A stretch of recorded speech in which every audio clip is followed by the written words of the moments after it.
You know, that's like the good faith and credit of Congress. Hello. Yeah, they're so responsible. Yeah, my friend, they're not responsible, and that's part of the problem. They have found ways of trying to make themselves unaccountable. Yep.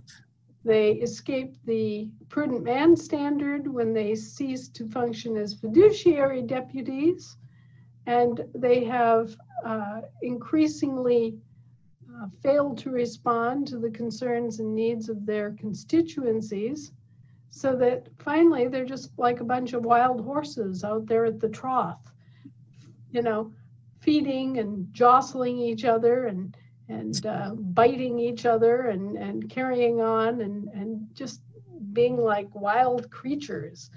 They have no sense of loyalty. They have no sense of truthfulness. They have no sense of responsibility or accountability to the people that voted for them. I mean, look at what has gone on here and look at the conditions of these Democrat-controlled cities. Mm-hmm. Oh, yeah, Seattle's one of them. You know, how can people think that they're going to get something different out of Joe Biden when he sat in Congress for 40 years and did nothing? They're going to get more nothing. Or nothing. If they vote for him, that's what they're going to get. And they should know that right off the bat. There shouldn't even be any doubt. And they should also be looking at the voting records of the Democrats. They should be looking at the fact that the Democrats are the ones that did the Jim Crow laws. The Democrats are the ones that denied Black people the vote. The Democrats are the ones that have been responsible for all of this enslavement, racketeering, and BS that has gone on here that we are now addressing. So there is absolutely no doubt in my mind where the fault for this lies.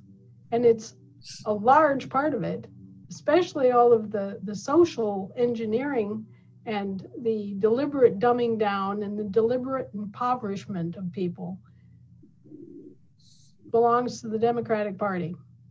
Now the Republicans, they've erred on the other side. The Republicans have created a tremendous number of jobs.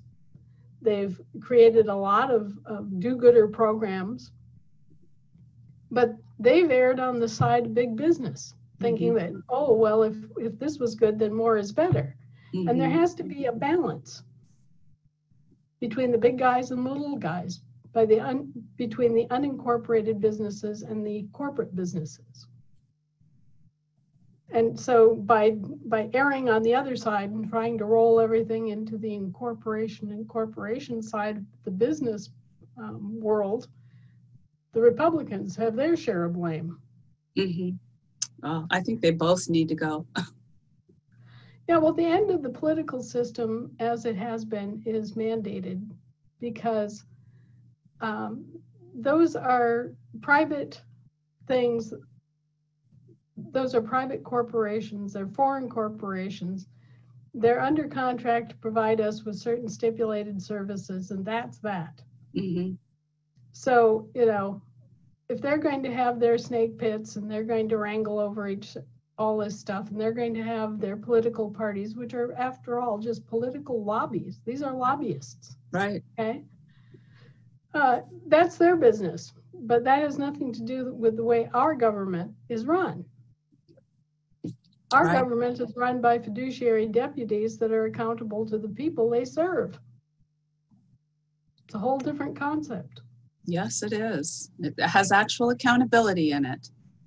It has accountability, and you can be recalled and you can lose your job.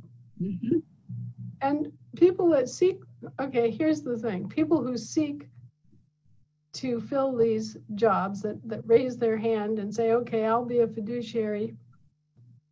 People like that are honest by nature.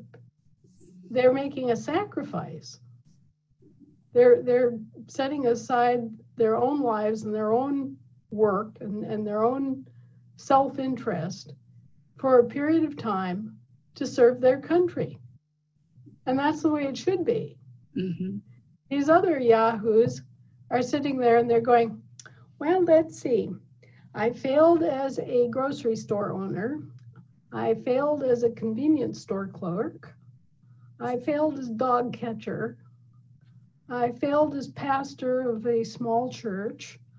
I failed as a tax consultant, and I failed as a gardener. So now I'll be a politician and I'll be a great success and I'll do a great job for you. You know, that's what we saw in the initial presentation of the Democratic candidates for president. How many of them stood there and told everybody how much they'd failed before they had this glorious epiphany and decided to be a political lobbyist? Mm-hmm. And Yeah. I'm sitting there going, oh my. Right. No wonder our country is in trouble.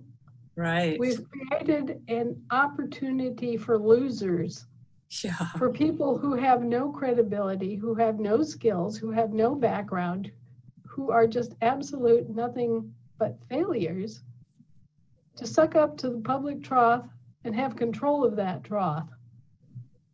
Right. I mean, that's like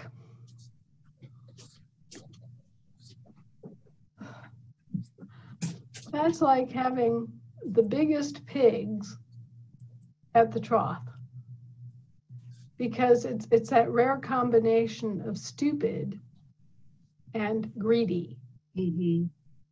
Mm-hmm. in charge in Washington, D.C. Mm-hmm.